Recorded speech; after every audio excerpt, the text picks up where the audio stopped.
capítulo 20.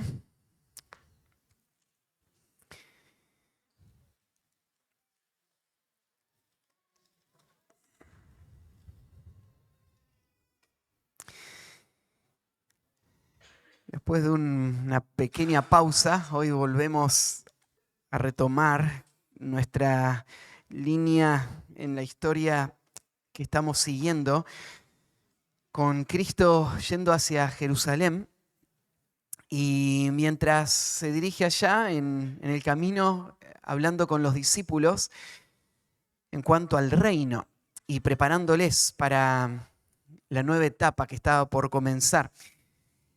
Tal vez recuerdan que en el capítulo 20 estudiamos ya en los primeros versículos una historia que contó Jesús para corregir algo en sus discípulos. Esto en lo que Jesús está trabajando comenzó en realidad en el capítulo 18, donde Jesús va a responder en cuanto a quién es el mayor en el reino. Y de ahí les prometió que todos los que hayan dejado o renunciado a cualquier cosa de esta vida para seguir a Cristo, iban a ser recompensados. Así que los discípulos están muy animados con esto, aunque Jesús tiene que aclarar algo más. En ese pasaje que estudiamos la última vez, Jesús les mostró que las recompensas que van a recibir un día no es en base al mérito que ellos hayan tenido o el esfuerzo que hayan hecho. Porque la verdad es que ellos no merecen nada de parte de Dios. Dios es un Dios bueno y Él les salvó y les dio el reino y ahora también les va a recompensar por cualquier esfuerzo que hayan hecho y por cualquier sacrificio. Pero no tienen que olvidarse de que esta recompensa es una expresión de la bondad de Dios. No es un mérito que ellos ganaron y por eso tienen el derecho a recibirlo. Y esto es importante porque Jesús le va a mostrar que hay algunos que han hecho grandes esfuerzos para el reino, que van a tener su recompensa, pero que se van a encontrar con otros que a la vista del mundo no parecen haber hecho grandes cosas, pero aún así Dios les va a recompensar también. Allá en el cielo va a ser una gran celebración donde vamos a ver la bondad de Dios, que va a tomar a personas muy sencillas, algunas que pasaron desapercibidas, que no tuvieron gran incidencia aparentemente en este mundo, pero que el Señor va a sacar a luz, que también fueron fieles. Y ahí les va a recompensar. Así que en esta historia veíamos que estas recompensas que el Señor da son parte de su amor y su gracia y su bondad para nosotros. Pero terminó esta historia con algo muy sorprendente, algo que nos cuesta procesarlo bien, que se explica en toda esta historia, pero que tal vez necesite más desarrollo. En el versículo 16 leímos, así los primeros serán postreros y los postreros primeros, porque muchos son llamados, mas pocos los escogidos. ¿Qué es esto que el primero va a ser último y el último va a ser primero? Y bueno, yo expliqué de que esto es una ecuación que humanamente no tiene ninguna lógica, pero para Dios sí. Dios mira a sus siervos y Él no está midiendo de la misma manera que nosotros mediríamos. Así que hay algunos que aparentemente hicieron mucho y que no van a recibir tanto como otros que a la vista no tenían tanto. El Señor conoce los corazones. Pero esta tensión, ¿no es cierto? Ser último, al final va a terminar trayendo el mayor fruto. Ya en el capítulo 18 Jesús había dicho esto. Él había dicho que los que son más pequeños son más grandes en el reino de los cielos. Y es esta misma idea, ¿no? Que a la vista del mundo algo podría pasar desapercibido, no podría parecer muy impresionante, pero Dios verlo como muy valioso y recompensarlo. Entonces el objetivo de esta vida no es tanto tratar de ganar o ganarle a los demás o ser el que más haga, sino el objetivo de esta vida es al revés, es ser el más pequeño, es volverte el más insignificante, es ponerte atrás de todo y servir a todos para agradar al que te llamó y al que te puso en ese ministerio. Y si vos sos fiel, aunque sea en esa tarea tan pequeña que pase desapercibida, no tengas ninguna duda que el Señor lo va a ver y Él va a recompensarlo grandemente. Entonces Jesús está cambiando toda la mente de estos hombres. Estos hombres crecieron en una cultura en donde veían a la gente poderosa, influyente, y veían que ellos habían llegado ahí por determinación, por el hecho de tener ambiciones y haber hecho sacrificios. Y entonces uno ve a esa gente y dice, bueno, tal vez de eso se trata la vida, ¿no?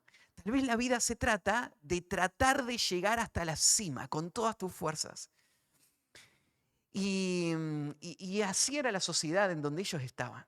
Y así es nuestra sociedad, ¿no? Si hoy miramos el mundo, lo que Jesús dice acá, que lo importante en esta vida es tratar de ser el más pequeño y servir, aunque sea en una forma que pase desapercibida, eso no tiene ningún sentido. ¿Qué fomenta este mundo? Cuando miramos la tele o escuchamos las conversaciones, ¿de qué te habla este mundo? Este mundo te habla, por ejemplo, de la autoestima. Te dice, vos tenés que creer en vos mismo. Vos tenés que pensar bien de vos mismo y tener sueños y pensar, yo sí puedo hacer eso, ¿no? Yo también puedo alcanzar eso. Y tenés que mirar a los que han logrado grandes cosas y darte cuenta que esta es gente que creía en sí misma y que se esforzó para lograr sus sueños y alcanzar sus metas. Y en el camino, lo que te enseña este mundo de forma no directa, pero indirecta, te enseña que para poder escalar y llegar hasta la cima, vos tenés que ganarle a los demás. Entonces hay una competencia en esta vida, una competencia constante en todos los campos. Una competencia por quién tiene la mejor nota en la escuela, porque son los que van a tener las becas después o los que van a tener las mejores oportunidades laborales. Una carrera, ¿no es cierto?, contra tus compañeros para tratar de quedar mejor parado frente a los jefes, ¿no? Y que no piensen tan bien del otro y piensen mejor bien de mí, ¿no? Entonces hay una lucha por quedar bien parado y una competencia por que te vean mejor que el otro. Cuando mirás las cosas que este mundo ofrece, parece que el que más tiene más valor. Entonces hay una competencia por tener las cosas que la tecnología va sacando, las cosas que este mundo te va diciendo que son las que necesitas. Hay una carrera todo el tiempo por tratar de ganar, de estar al frente, de ser la persona visible, influyente, de tener el reconocimiento de otros, de tener prestigio, o simplemente por tener y defender mis derechos. Tal vez vos pensás, no, yo lo que quiero, Matías, no es ser más que nadie, yo lo que quiero es que me dejen tranquilo para disfrutar y hacer mis cosas y tener mi vida como yo me la merezco, ¿no? Y esa expresión, vos te mereces algo mejor. Es un parte del marketing hoy, ¿no es cierto? Vos te lo mereces. De cualquier cosa te dicen, no, vos te mereces una mejor pasta de diente. No sé, de cualquier cosa vos te lo mereces, ¿no es cierto? Y lo que toca esa expresión es esa sensibilidad interna que tenemos de creer que sí lo merecemos. Sí merecemos que nos traten bien. Sí merecemos que podamos, de poder hacer lo que es mejor para nosotros. Sí merecemos que nadie nos pise y no tener que renunciar a nada para poder hacer lo que es mi meta lograr. Y este es el mundo que nos rodea. Y Jesús está yendo en contra de todo esto. Y nos muestra una imagen de cómo es su reino, que es totalmente distinta. En su reino, lo que es más valioso es lo contrario. Es la actitud de un siervo humilde que está dispuesto a renunciar y a sacrificarse por completo sin pensar en cuánto eso le beneficia a él, simplemente porque Él quiere honrar a Dios y ayudar a otros. Sin importar cuántas veces sea Él defraudado, maltratado o atacado, Él lo que Él quiere es dar su vida por el bien de otros. Pensar de esta manera es imposible para los que no son parte del reino de Cristo. Pero en el reino de Cristo esta es la norma. Así es como tiene que pensar el pueblo de Dios. Nos cuesta pensar así y por eso están estos pasajes.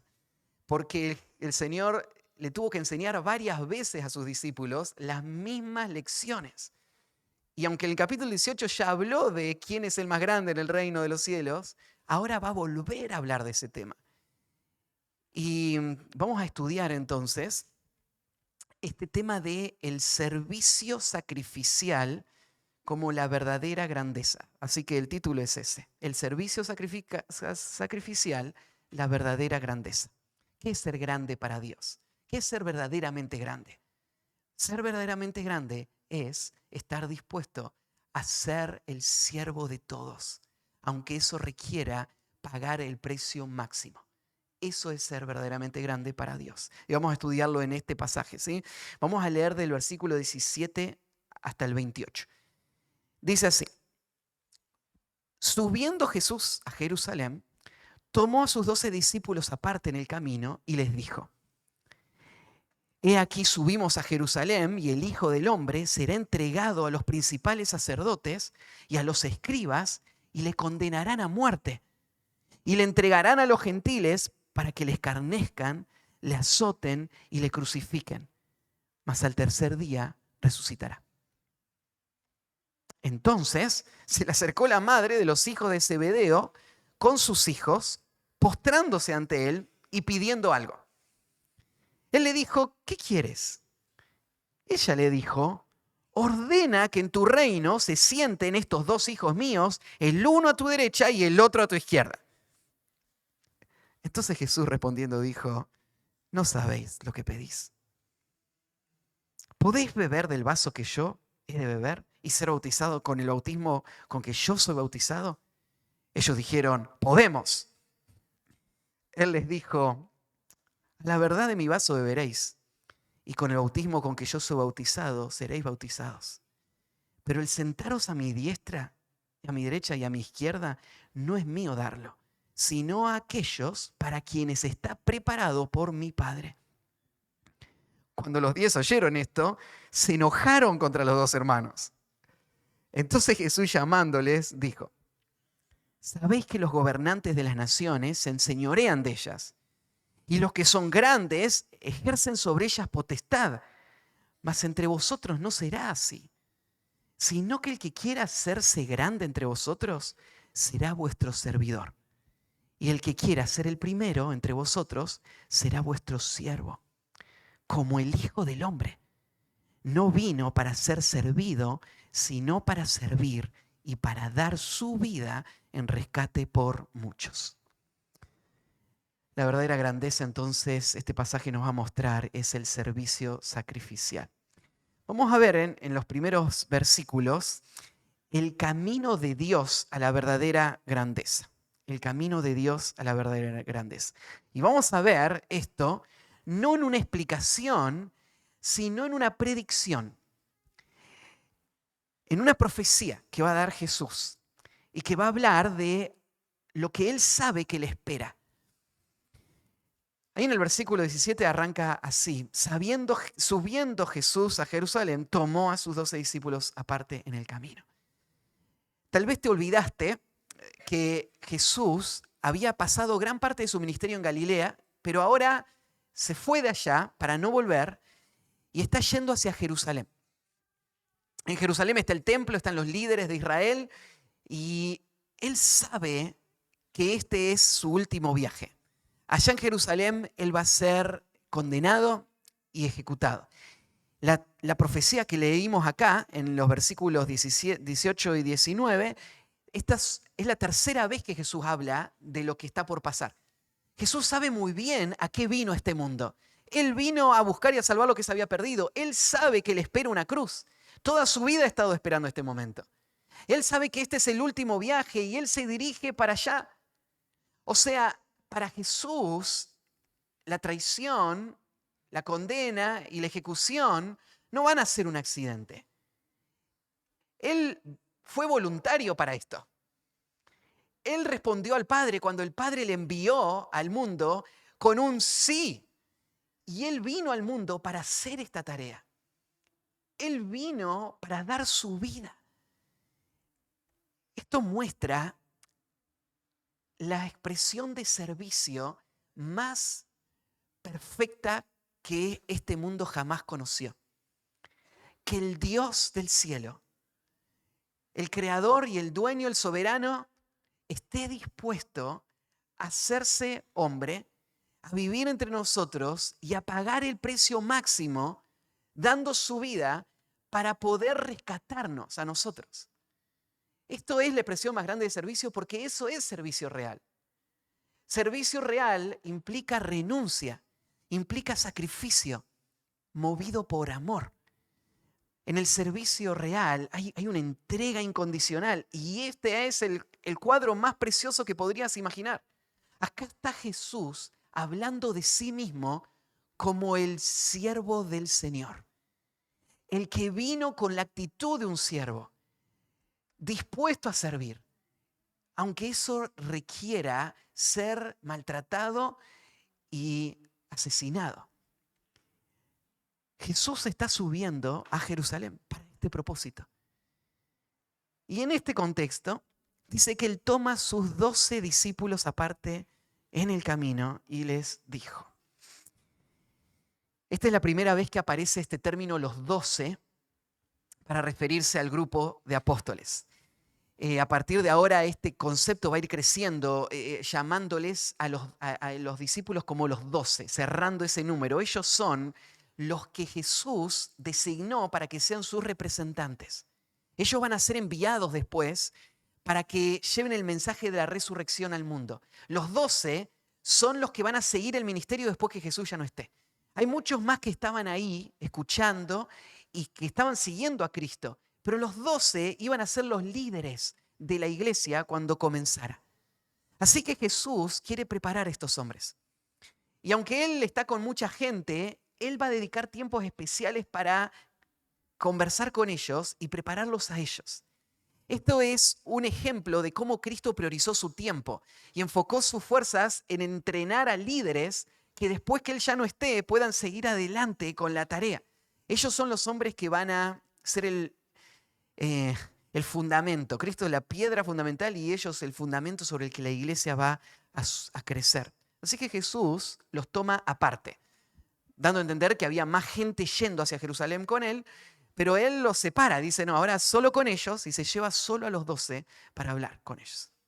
Ahora, si vos estarías a días de ser ejecutado, ¿cuáles serían tus prioridades? ¿Qué ocuparía tu mente? ¿Cuáles serían tus preocupaciones?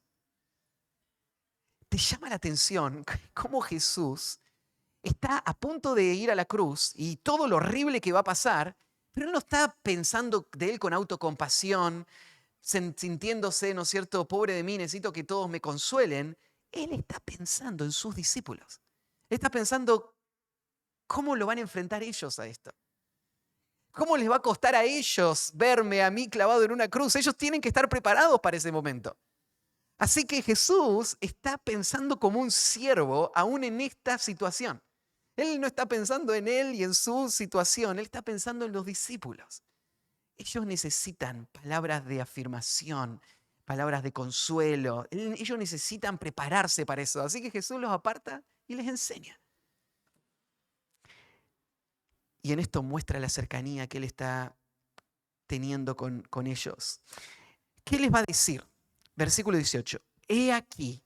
Esta expresión, he aquí, es como una expresión de asombro. Jesús les va a decir, lo que les voy a decir ahora es algo asombroso, es algo que debería sacudirnos.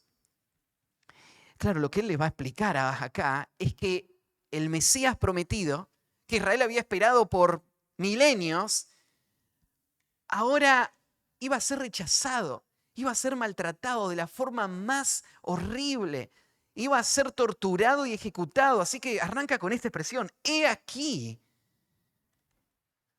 he aquí subimos a Jerusalén y el Hijo del Hombre será entregado a los principales sacerdotes.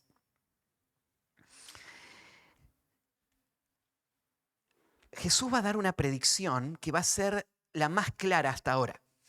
Ya esta es la tercera vez que Jesús dice que él va a ser asesinado, pero en esta ocasión él da detalles que nunca había dado antes todavía.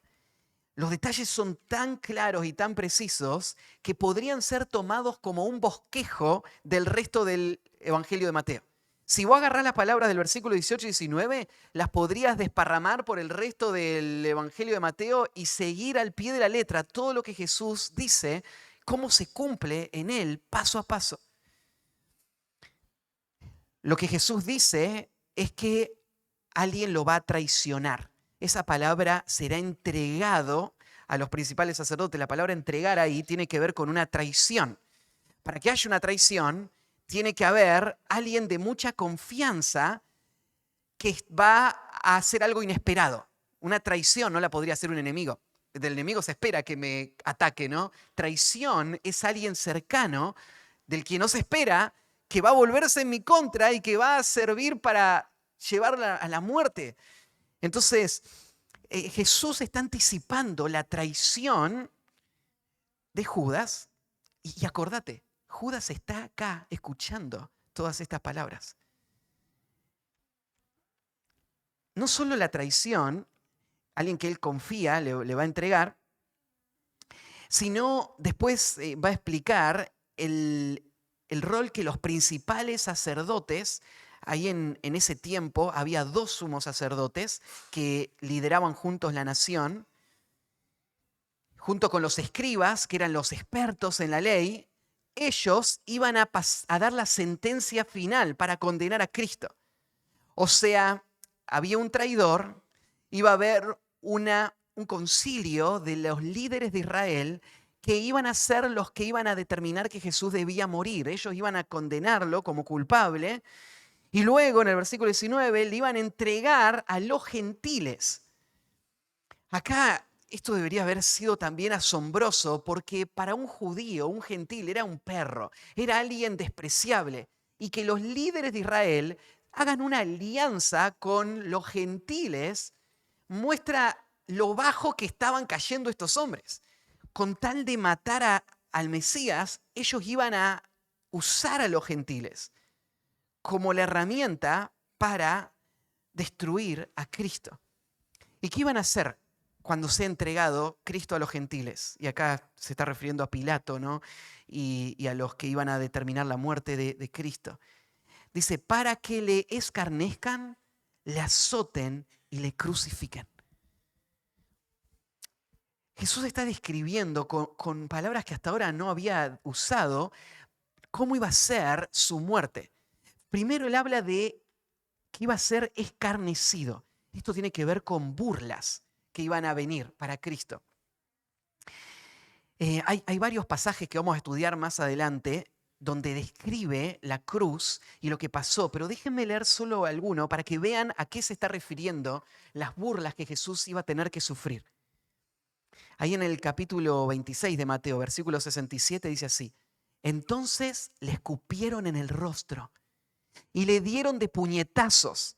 Y otro le abofetaba diciendo, profetízanos, Cristo, ¿quién es el que te golpeó? ¿Se imaginan al santo Hijo de Dios, al Rey legítimo de Israel, al creador de este universo, estando ahí con escupitazos en su cara, con gente pegándole, tapándole los ojos y diciéndole, profetizanos, burlándose, diciendo, sos el Hijo de Dios y no sintiendo ningún dolor por lo que están haciendo? Después, cuando estaba en la cruz, en el capítulo 27, versículo 29, dice así: y pusieron sobre su cabeza una corona tejida de espinas y una caña en su mano derecha. Esto era para presentarlo como un rey, una corona, ¿no? Pero una corona de espinas que se le claven, una caña en la mano en vez de un cetro. Y le golpeaban. Hincado de rodillas delante de él, le escarnecían diciendo, salve, rey de los judíos. Y escupiendo le tomaban la caña y le golpeaban en la cabeza. Después de haberle escarnecido, le quitaron el manto, le pusieron sus vestidos, le llevaron para crucificarle. Algunas descripciones, después en en ese mismo capítulo más adelante, en el versículo 42, dice: de esta manera también los principales sacerdotes, escarneciéndolo con los escribas y los fariseos y los ancianos, decían: a otro salvó, a sí mismo no se puede salvar. Si es el rey de Israel, descienda ahora de la cruz y creeremos en él. Confío en Dios, líbrele ahora si le quiere, porque ha dicho: soy hijo de Dios. Lo mismo le injuriaban también los ladrones que estaban crucificados con él. Todos. Era un ambiente de burla constante, de golpes, de maltrato. Y todo esto Jesús lo sabía antes de que llegue el día. Cada cosa que iba a pasar, Él sabía cómo le iban a tratar. Mientras estamos leyendo esto, quiero que recuerdes de qué se trata toda esta sección. Estamos viendo a Jesús como un siervo humilde, que está dispuesto a hacer lo que sea necesario para ayudar a otros. Él no está buscando su propia grandeza, Él no está defendiendo sus derechos, Él quiere rescatar. ¿Y hasta qué punto Él está dispuesto a sufrir? Todo esto está dispuesto a sufrir para servir. Las burlas de todos.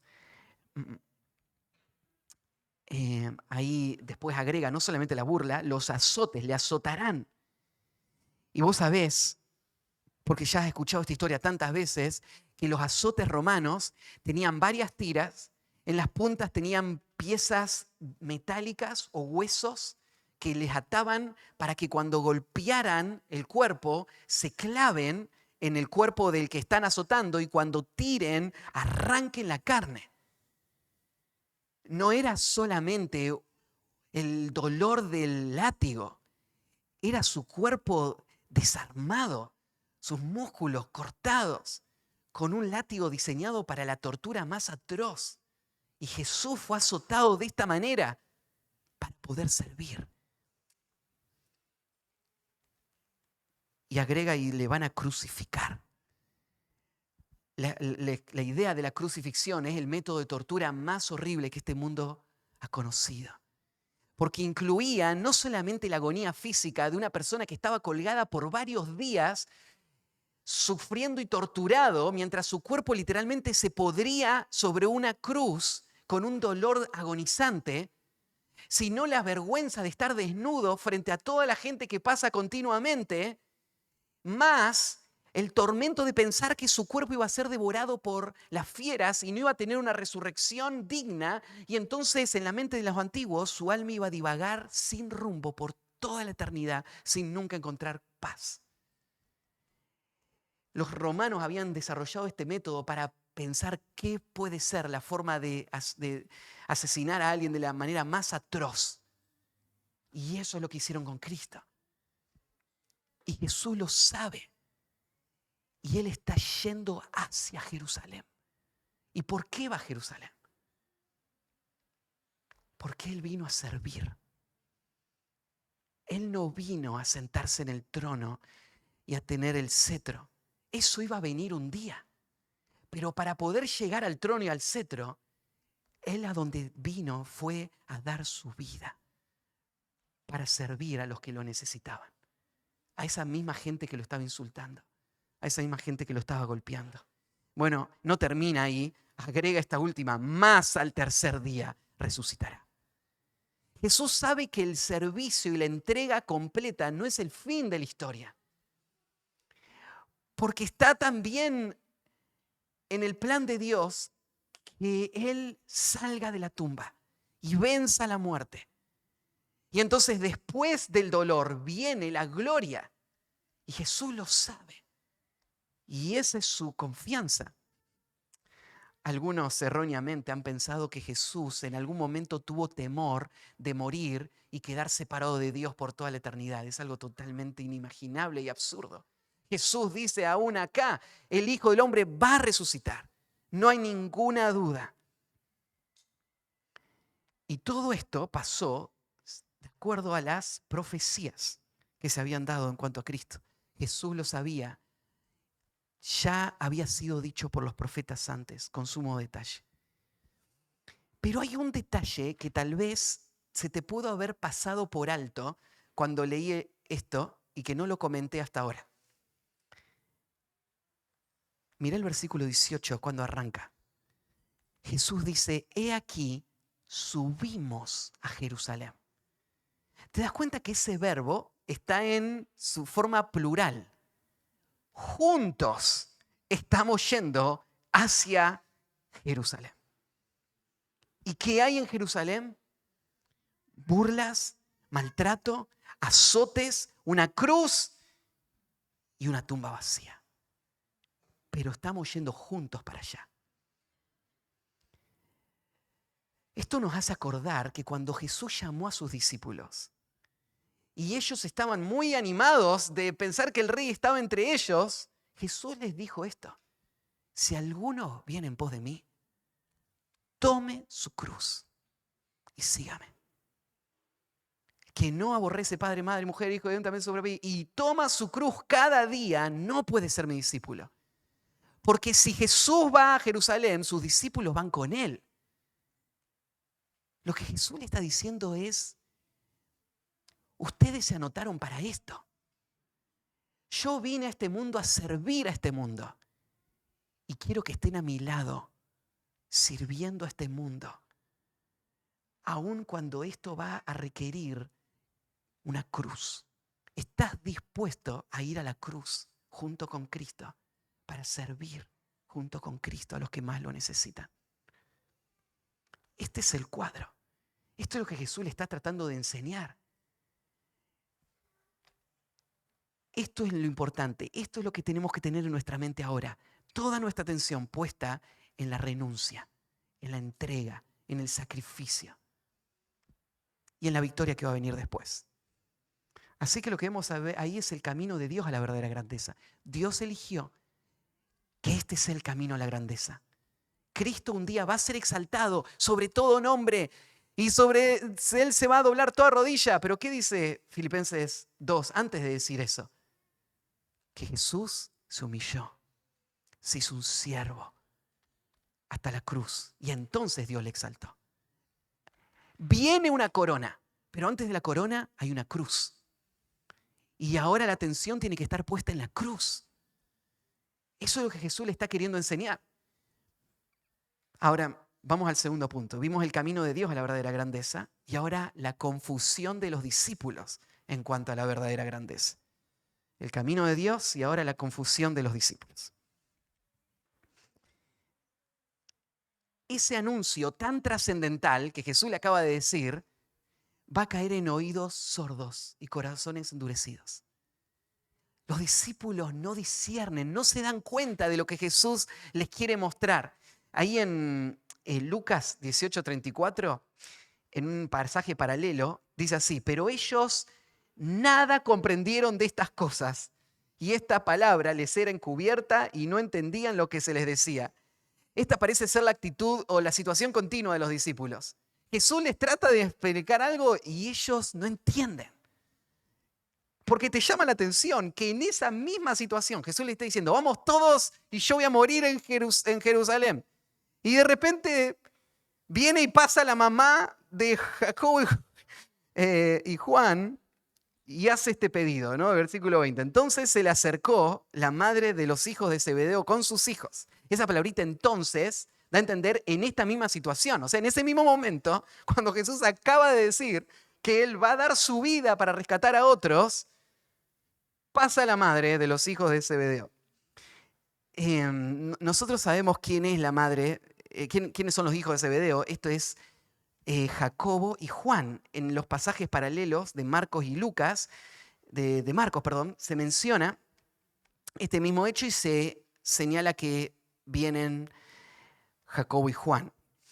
Entonces, es llamativo porque en Marcos, cuando se cuenta la misma historia, no dice que vino la mamá de Jacobo y Juan, dice que vino Jacobo y Juan. Mateo dice, vino la mamá de Jacobo y Juan pidiendo esto para los discípulos. No sé si de alguna manera para tratar de suavizar la ingenuidad de los discípulos o la confusión que tenían y decir, bueno, fue la mamá la que habló por ellos. Pero en realidad estaban los tres ahí. Estaba la mamá, estaba Jacobo y estaba Juan. Parece ser, por cómo lo dice Marcos, que fue Jacobo y Juan los que planearon esto, solamente que la usaron a la mamá y la mandaron a ella para que sea ella la vocera, ¿no? Y ella pida esto. A la mamá no le costaba mucho pensar en esto, ¿no? ¿Qué mamá no piensa que sus hijos son lo mejor de todo el mundo, ¿no? Entonces, si alguien merecería estar en una posición de importancia, tendrían que ser mis hijos, ¿no? Así que, claro que ustedes son los que tienen que estar ahí. Así que va la mamá en la misma sintonía que los otros dos discípulos, todos juntos, para hacerle un pedido al Señor.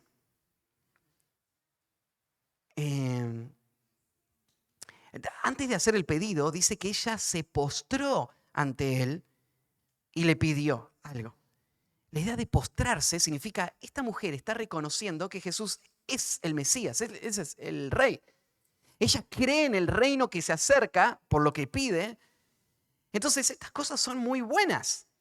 Esta es una mujer que está siguiendo a Cristo. Si vos seguís la historia de los evangelios, te das cuenta de que junto con Jesús y los discípulos siempre había un grupo de mujeres que les atendían, que les cocinaban, que les cuidaban. Y entonces ella era una de estas mujeres que estuvo mucho tiempo con Jesús, viajando con él y sus discípulos. Así que era una mujer que creía, que estaba siguiendo a Cristo, pero una mujer muy confundida en cuanto a las prioridades de Cristo, en cuanto a lo que es el servicio verdadero. Y nos damos cuenta por esta pregunta, que este pedido que le va a hacer. Versículo 21. Él le dijo, ¿qué quieres? Qué buena pregunta fue esta, ¿no? ¿Qué quieres? ¿Qué es lo que tu corazón desea? ¿Se acuerdan que una vez Dios le hizo esta misma oferta a Salomón cuando le dijo, pedí algo y yo te lo voy a dar? Esta mujer vino a Jesús y le dice, Jesús, te quiero pedir algo. Un comentarista decía, es como que le dijo, mira, decime que sí antes que te lo pida. Como hacen a veces los niños, ¿no? Que te dicen, papi, decime que sí. Bueno, decime qué querés y después vemos, ¿no? Pero esta mujer vino y le pidió algo. Entonces Jesús dijo, bueno, está bien, dale. Y esta mujer ahora le va a dar su pedido. Y Jesús se lo concede, este pedido. ¿Qué es lo que quieres? Tal vez nos hace pensar a nosotros, si Dios nos daría esa oportunidad, ¿qué sería lo que nosotros pediríamos? Pero esta mujer pidió lo siguiente. Ella dijo, ordena que en tu reino se sienten estos dos hijos míos, el uno a tu derecha y el otro a tu izquierda. En el momento que Jesús está hablando de que Él dejó su gloria para entregar su vida y ser burlado y azotado y ejecutado, los discípulos están pensando quién va a estar a la derecha y a la izquierda del reino. Totalmente confundidos, totalmente desenfocados de lo que Jesús vino a hacer. Este pedido de sentarse a la derecha o a la izquierda tiene el contexto de que en las sociedades orientales, cuando los reyes se sentaban en sus tronos, a veces ponían unos tronos más pequeños o sillas más pequeñas a su costado, donde se sentaran algunos de sus funcionarios. Algunos de los funcionarios más importantes, a quienes él quería honrar más, quienes tenían más acceso a él, eran los que estaban ahí, al lado del rey. Algunos se acordará que hubo un momento en donde la mamá de Salomón vino a visitarlo y Salomón hizo que se ponga una silla al lado de su trono y la sentó a la mamá al lado de su trono, mostrando un lugar de honra que él estaba dando a su mamá. Entonces lo que esta mujer está pidiendo para sus hijos es eso mismo, es un lugar de honra frente a todos los demás. Ahora, Jesús ya le había dicho a estos hombres que ellos, que habían dejado todo, iban a sentarse en 12 tronos para juzgar a las 12 tribus de Israel. Así que, ¿te imaginas en el corazón de ellos la ilusión que eso tal vez haya producido, ¿no? ¡Wow! Vamos a estar ahí, al frente de todos, dirigiendo, tomando decisiones, al lado de Cristo. ¡Wow! ¿No es cierto? Y sentir mucho valor en eso. Pero ese pensamiento parece que dio lugar a otro pensamiento. Pero ¿quién va a estar más cerca de Jesús? ¿Quién va a estar justo pegado a la derecha o justo pegado a la izquierda? Como si toda la gracia de Dios no sería suficiente. Lo que yo necesito es ser el más distinguido, ser el más reconocido, el más influyente. Así que esto es lo que está pidiendo la mamá. De todos los que se van a sentar ahí, que sus hijos sean el que esté a la derecha o a la izquierda.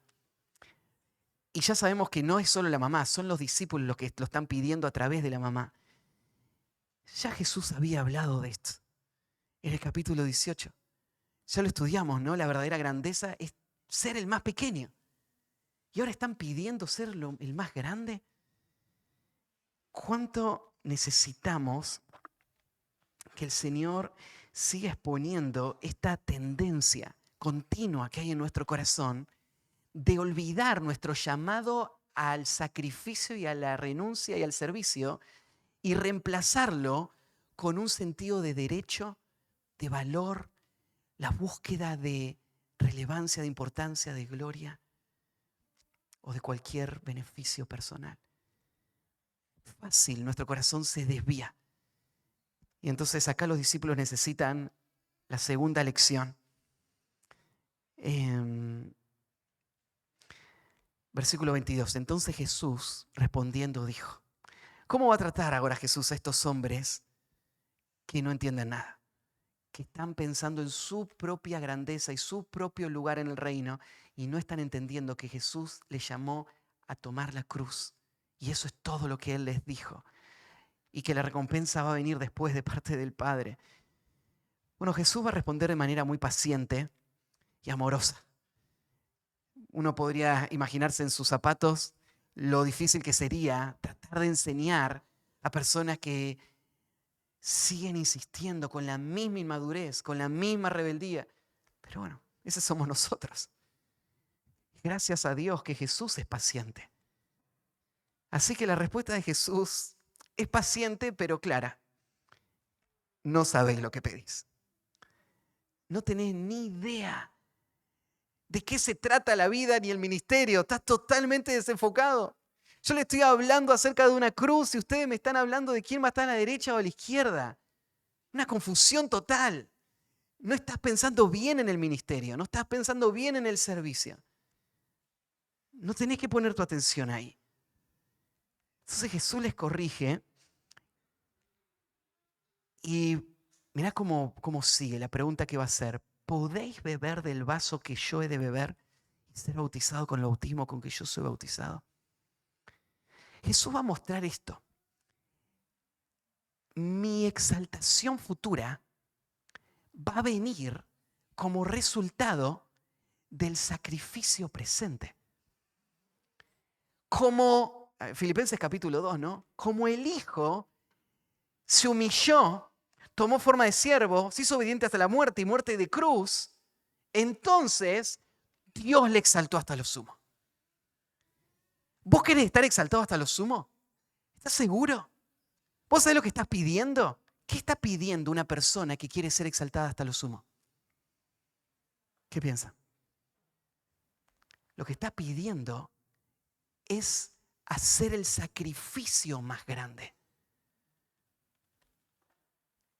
Porque así es como Dios responde, así es como Él da las recompensas, ¿no? No hay nadie que haya dejado padre, madre, o hijos, o bienes, o tierras, que no reciba 100 veces más. Entonces, si vos querés estar a la derecha y a la izquierda de Cristo en el reino, vos estás listo para ir con Él a la cruz. Eso es lo que le está diciendo. Estamos ansiosos por el prestigio y por la importancia y el reconocimiento, pero estamos dispuestos al sacrificio. Así que la pregunta es, ¿pueden beber de la copa que yo voy a beber y ser bautizado con el bautismo? Yo soy bautizado. Usa estas dos imágenes, la copa y el bautismo. Cuando habla de la copa, en la última escena de Cristo, antes del desenlace final de la traición y la cruz, está Jesús en el huerto, orando al Padre, y Él usa este mismo cuadro. Dice: Padre, si es posible, pasa de mí esta copa. ¿Qué es esa copa? ¿Qué es la copa que Jesús dice, si fuese a ser posible, yo no quisiera beberla? Es la copa de la ira de Dios que iba a ser volcada completamente sobre Cristo por llevar Él el pecado de toda la humanidad. Y lo que más golpea el corazón de Cristo no son los látigos. Él no le teme al dolor físico, pero el solo imaginar la ira del Padre sobre Él es algo demasiado grande para soportar. Y caen gotas de sangre y dice, esta copa no la quiero tomar, pero estoy dispuesto a tomarla por obediencia a ti y como una vida de entrega por el bien de este mundo. Jesús le dice a sus discípulos, ¿ustedes están dispuestos a tomar la copa? ¿Están dispuestos a bautizarme con el bautismo con que yo voy a ser bautizado? Y este es otro cuadro para hablar de su muerte. No solamente el efecto de la ira de Dios sobre él, sino de la clase de muerte que iba a ser la que Jesús iba a atravesar. Jesús iba a ser bautizado en su propia sangre. Jesús iba a ser ejecutado de la forma más cruel imaginable. ¿Estás listo? Entonces, esta es la ecuación que Jesús les presenta. No está mal querer grandeza, pero la grandeza que vos tenés que querer es la grandeza verdadera. La grandeza verdadera es la grandeza que Dios otorga a aquellos que sirven desinteresadamente. Aquellos que están dispuestos a entregarse por completo. Entonces, ¿vos querés el punto más alto de gloria? Estás dispuesto al sacrificio más grande. La respuesta de estos hombres te sorprende. Hasta ahora pensábamos que Pedro es el que habla sin pensar, ¿no? El impulsivo. Y ahora nos damos cuenta que no era un problema de Pedro solamente esto. Porque ahora tenés a Jacobo y a Juan, que Jesús le dice, ¿estás dispuesto a tomar la misma copa y a ser bautizado con el mismo bautismo? Y ellos, sin pensar, inmediatamente a coro, los dos a la vez, dicen, podemos. Qué ingenuos estos hombres en cuanto a lo que Jesús está queriendo decir. Hace un momento Jesús le dice, ustedes no entienden nada, y ahora le hace la pregunta y inmediatamente responden como si ellos entenderían todo. Sí, yo sé cuál es la copa que va a tomar, yo sé el bautismo y estoy dispuesto. Ellos no entienden nada. No entienden lo que eso implica, no entienden el precio que eso va a requerir. Y esto ilustra estos arranques de impulso natural del hombre, audaz pero ingenuo, que diría las mismas palabras. Sí, Cristo, yo estoy dispuesto a ir contigo hasta la muerte. ¿Se acuerdan cuando Jesús dijo, uno de ustedes me va a traicionar? ¿Y qué dijeron todos? No, nunca te vamos a traicionar. Y Pedro se levanta y dice, voy a ir contigo hasta la muerte. Ahí está la expresión, ¿no? Audaz. Audaz pero ingenua. Jesús le dice, el espíritu está dispuesto, la carne es débil. Es bueno tener la pasión y decir, Señor, yo estoy dispuesto a servirte, yo quiero servir a mis hermanos, toda mi vida es para ti, todo lo que soy, lo que tengo, lo que espero ser, es para tu gloria, voy a ofrecer mi vida en sacrificio, quiero ser un misionero, quiero usar toda mi vida para otros. Bueno, es bueno el deseo. La cosa es cuando llegue el momento de pagar el precio, ¿no?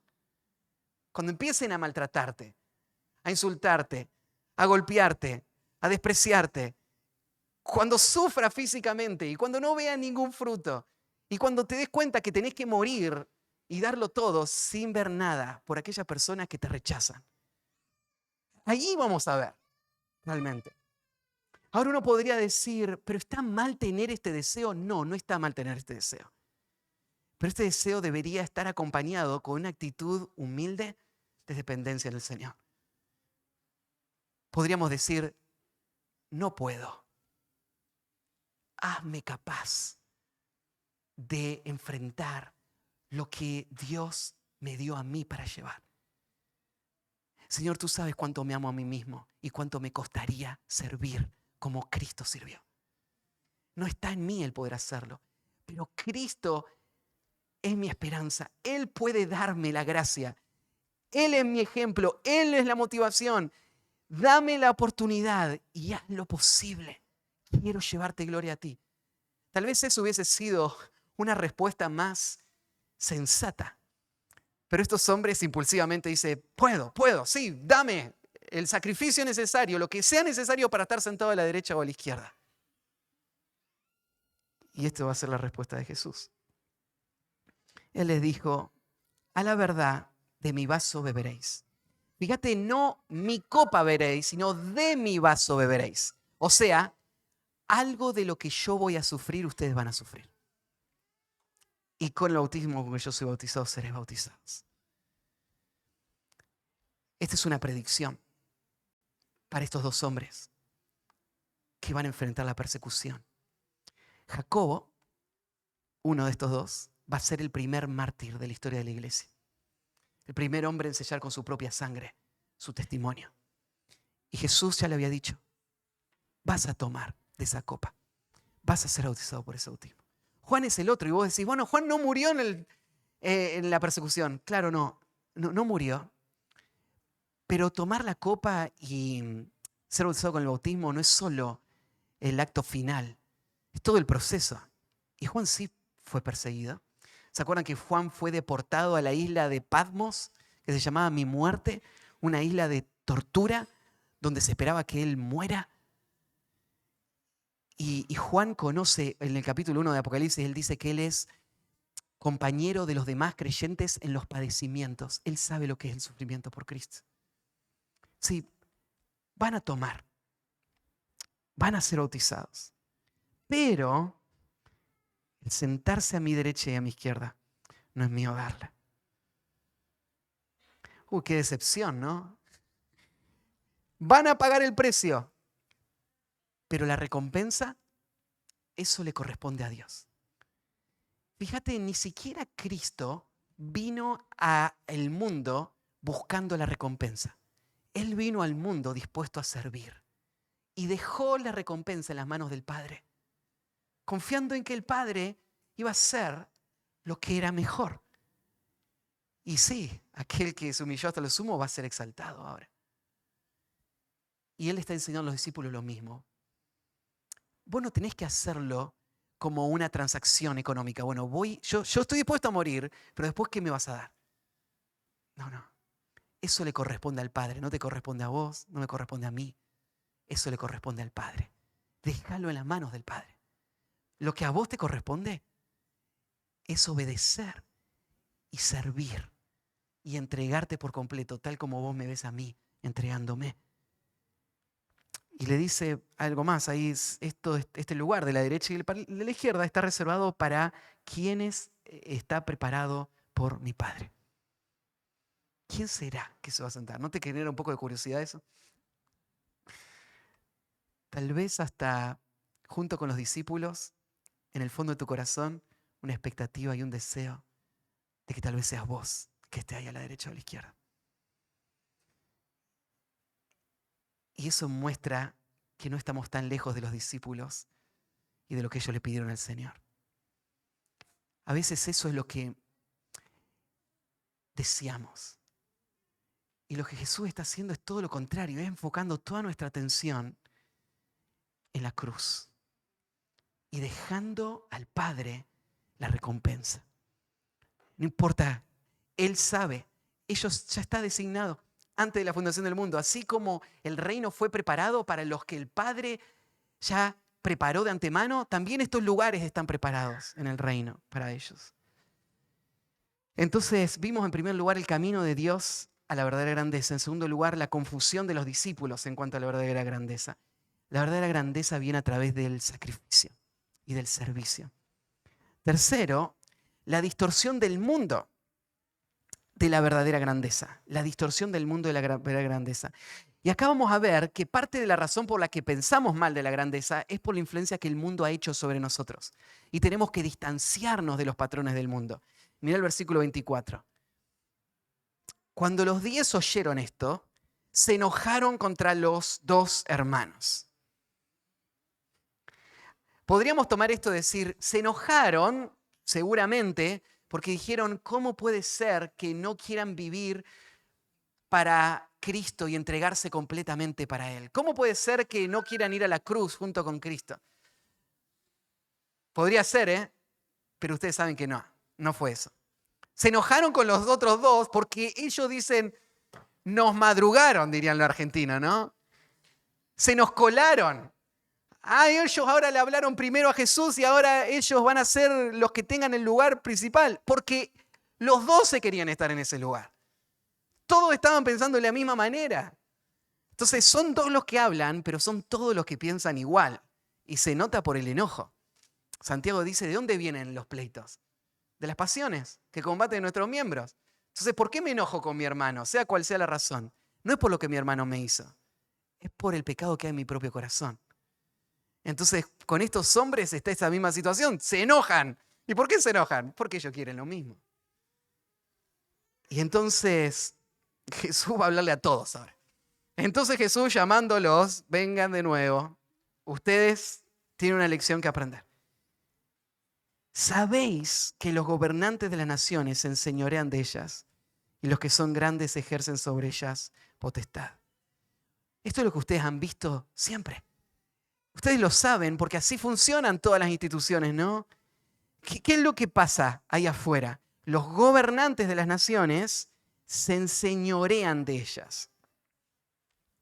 A mí la palabrita enseñorearse tiene la idea de dominar, de imponerse, de controlar a veces.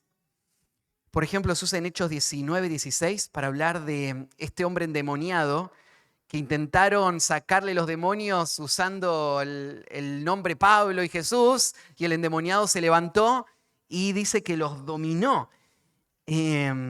Pudo más que ellos y terminaron saliendo desnudos y heridos corriendo, ¿no? Entonces este hombre lo que hizo, el endemoniado, cuando le estaban tratando de reprender, se levantó y lo agarró, ¿no es cierto? Lo redujo, lo empezó a golpear y ellos indefensos no podían agarrarlo a este hombre. Es interesante que usa esta expresión para hablar de este hombre endemoniado, porque esta es la misma palabra que usa Jesús. Esto es lo que hacen los gobernantes de este mundo, se imponen por la fuerza sobre los demás. Ni bien pasa la historia de la Torre de Babel en Génesis, vos leés en la tabla de las naciones en cuanto al primer poderoso de la tierra. ¿Quién fue el primer poderoso de la tierra?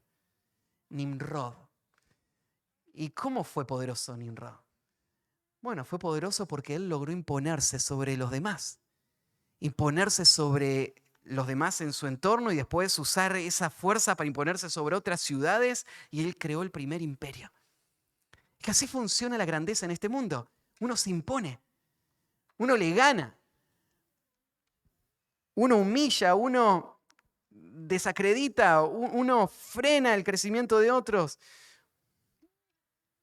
Los grandes de las naciones se enseñorean y los que son grandes ejercen sobre ella potestad. Personas con prestigio, famosos, no son caracterizados por la humildad, ¿no? Aún te digo, nosotros miramos el mundo del fútbol, por ejemplo, y vemos que hay futbolistas que expresan el orgullo más que otros. Y en uno puedes ver, este sí es más humilde, mirá la actitud. Sí es humilde hasta que lo empiezan a patear, ¿no es cierto? O empiezan a insultarlo. Y entonces, ¿qué hacen esos futbolistas? Aún los más humildes responden con enojo y se vuelven los héroes.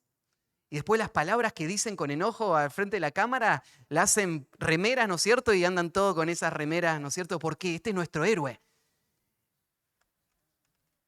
Es nuestro héroe porque de eso se trata, ¿no? Imponerte sobre los demás. Ustedes nos querían ganar, ahora miren lo que le hicimos. Ahí tienen, ¿no es cierto? Eso es como piensa el mundo. Esa es la norma. Aún las personas tal vez que parecerían más ordenadas, más educadas, más nobles. Esta es la norma. Fuera de Cristo no verías el patrón que Jesús está enseñando acá. Los que son famosos siguen esas mismas reglas. Versículo 26. Mas entre vosotros no será así. El cristiano ahora vive de una forma totalmente distinta. Él no se impone, él no domina, él no humilla, él no compite. Entonces, por ejemplo, no va a ser así. Aparece esta misma idea en 1 Pedro 5:3 cuando le habla a los pastores y le dice cómo tienen que ellos liderar. Los pastores están al frente. Pero ¿cómo lideran los pastores? No como teniendo señorío sobre los que están a vuestro cuidado, sino siendo ejemplos de la ley, de la grey. Los pastores no lideran como el mundo lidera. No se imponen diciendo, acá mando yo. Los pastores lo que hacen es dar el ejemplo y cuidan del rebaño de Cristo. Hay un patrón totalmente distinto. Y acá Jesús está hablando de eso. No será así entre vosotros. Si no, ¿y cómo va a ser entre nosotros entonces? El que quiera hacerse grande entre vosotros será vuestro siervo. La verdadera grandeza, ahora Jesús la está describiendo con esta palabra, servicio, siervo. La palabra que Jesús usa acá es la palabra diácono. Hoy a vos diácono te suena como el oficio de la iglesia, ¿no? Están los ancianos y los diáconos. Pero en el mundo antiguo, diácono no era oficio de una iglesia, era un esclavo que estaba en la casa ayudando a las tareas cotidianas. Entonces el diácono era el que hacía toda clase de tareas que se requerían para cuidar de una familia. Era un hombre ocupado constantemente en suplir necesidades. Esa era su tarea, suplir cualquier necesidad. Entonces, si un día la familia necesitaba que ordene todo este lugar, lo hacía. Si un día necesitaba que dirija a estos esclavos, lo hacía. Si un día necesitaba que cocine, cocinaba. O limpiaba, lo que sea. Él era un diácono. Estaba para ayudar y servir en todo. Ahora Jesús está agarrando este cuadro y está diciendo, ¿saben quiénes son los más grandes en el reino de Dios? No los que se imponen sobre los demás, sino los que sirven. Son personas que han renunciado a sí mismas de tal manera que se ve reflejado en la forma en la que están pendientes de otros. Y cualquier cosa que sea necesario, ellos están dispuestos a hacer. Nada está por debajo de su capacidad. No, a eso yo no me voy a rebajar, ¿no? Ellos son siervos, son diáconos, hacen lo que haga falta hacer. Están dispuestos. Esto nos hace hacer una pregunta. ¿Cómo está tu vida de servicio a otros? Porque esto es lo que Jesús está resaltando del carácter del creyente, de lo que marca la vida del reino. Siervos, personas dispuestas, disponibles, personas que renuncian, personas que se esfuerzan, personas que se humillan, personas que se dejan maltratar o golpear para poder hacer lo que más necesitan. Otros son diáconos. Esto es lo que Jesús modeló. Y del versículo 27 agrega otro concepto. El que quiera ser el primero entre vosotros será vuestro siervo. Es similar al anterior, solo cambia ahí la palabra siervo. La palabra servidor que vimos primero es diácono. La palabra siervo que vimos acá es la palabra doulos. Y la palabra doulos es la palabra usualmente traducida como esclavo. Acá sería la expresión más baja del término. O sea, el servidor sería una persona que está ayudando en la casa. No necesariamente es un esclavo, tal vez puede estar contratado para esa tarea. Pero el esclavo es una persona sin derechos, comprado, que él es propiedad de un amo. Y ahora usa esta palabra, va a ser vuestro servidor. Entonces, sería esto. ¿Vos querés saber quiénes son los más grandes en el reino? No sé quién va a estar a la derecha o a la izquierda, pero vos querés saber quiénes van a ser los más grandes en el reino. Mirá alrededor tuyo y mirá y reconoce a los diáconos. Mirá a los esclavos. Y ya podés anticipar, ellos van a tener mucha recompensa. No mires la posición, no mires qué le dieron, qué posición, qué influencia tienen, porque eso es irrelevante. Mirá la actitud que ellos tienen, la disposición a dar su vida por otros. Y ahí vas a ver la marca de verdadera grandeza. Esos son verdaderamente grandes. Los más grandes en el reino de los cielos son las personas que más han sacrificado y más han renunciado y más se han entregado al servicio a Cristo y a otros con un corazón sincero. Esos son los grandes. Jesús, cuando habló de grandeza en Lucas 22, 27, dice, porque ¿cuál es el mayor? ¿El que se sienta a la mesa o el que sirve? ¿No es el que se sienta a la mesa? Eso es lo que el mundo piensa. Mas yo estoy entre vosotros como el que sirve. Tenemos que cambiar nuestro paradigma. Tenemos que romper con el estándar de este mundo. Los grandes no son los que se sientan a la mesa. El más grande de todos los tiempos fue el que sirvió a todos. Ese es nuestro modelo. Y entonces terminamos ya con esto. Vimos el camino de Dios a la verdadera grandeza, la confusión de los discípulos, la distorsión del mundo, y ahora vamos a ver el ejemplo de Cristo de la verdadera grandeza. Solo el versículo 28 y terminamos. Arranca con cómo el Hijo del Hombre no vino para ser servido, sino para servir. Ese cómo está mostrando que Jesús se presenta a sí mismo como el modelo máximo de lo que Él está demandando. Ustedes tienen que volverse siervos. ¿Cómo es un siervo? Como el Hijo del Hombre. Así. ¿Y qué hizo el Hijo del Hombre? No vino para ser servido. El rey legítimo, el dueño, el creador de todo este universo, Él vino, pero no para recibir. Él vino para dar. Él vino para entregarse. Esa es la actitud que Él está modelando para todos nosotros. Así es como debemos pensar. Él no vino para ser servido, sino para servir. Y acá de nuevo el pasaje clave sería el de Filipenses capítulo 2. Cristo como el modelo para una iglesia que está compitiendo por las posiciones. Cristo es nuestra imagen. Haya en vosotros este sentir que hubo también en Cristo Jesús. Entonces, Él no vino para ser servido, sino para servir. Y cierra con esto. Y para dar su vida en rescate por muchos. Cristo no vino solo para servir. Esta es una lección muy importante la que tenemos que aprender acá.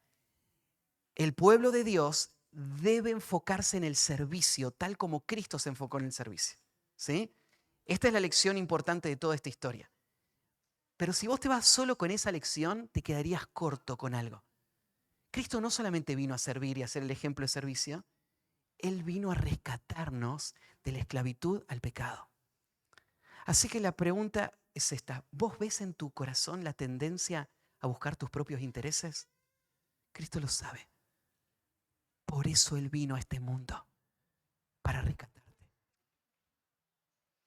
Vos ya sabés que tendrías que estar viviendo para otros y te encontrás hoy, esta mañana, de nuevo teniendo que confesarle a Dios una vez más tu falta de amor y de entrega y de servicio por otros. Hay esperanza. Cristo vino a este mundo a rescatarte, a pagar el precio. ¿Y cómo lo hizo? Lo hizo viviendo una vida perfecta.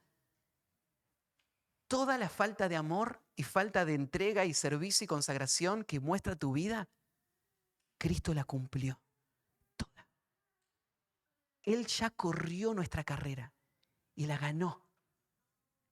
Y su justicia ahora es nuestra justicia. Ahora somos aceptos en el amado.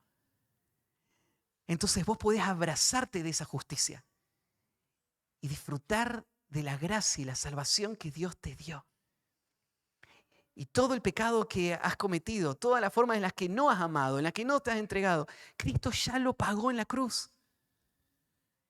Él vino a dar su vida en rescate por muchos. Y muchos te incluye a vos, me incluye a mí, e incluye a cada persona que jamás ha vivido en la faz de la tierra. Jesús murió por toda la humanidad.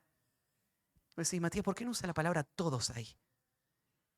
Es porque todos son muchos. Y Jesús dio su vida por muchos, que son todos. ¿Sí? No está limitando acá la obra de redención, sino que está ampliándola, mostrando la magnitud de su obra, el alcance de su obra. Entonces, ahí estamos nosotros. Él pagó el precio.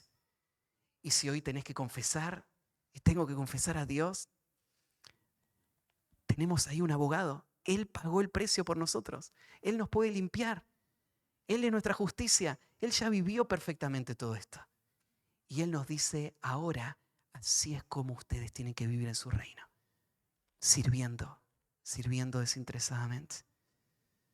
Así que el Señor nos ayude a imitarlo a Él, a seguir a Cristo como nuestro ejemplo de servicio. Oramos. Padre, gracias por este pasaje que otra vez expuso nuestro corazón y nos avergüenza reconocer de que estos pensamientos están, que a veces hasta nos afectan. A veces, al igual que los discípulos, nuestro amor propio nos lleva a enojarnos con otros, a competir y a no estar dispuestos a servir. Señor, necesitamos de Cristo. Necesitamos que Él nos limpie. Y necesitamos que la justicia de Cristo que has puesto en nosotros se pueda reflejar también en un amor real, sacrificial. No está en nosotros. Dependemos de ti. Ayúdanos. Y te pido, Señor, que tú nos hagas como Cristo. No tenemos la fuerza, pero esperamos en ti. Haznos, Señor, siervos humildes y dispuestos. Y te encomendamos todo esto a ti, en el nombre de Cristo Jesús. Amén.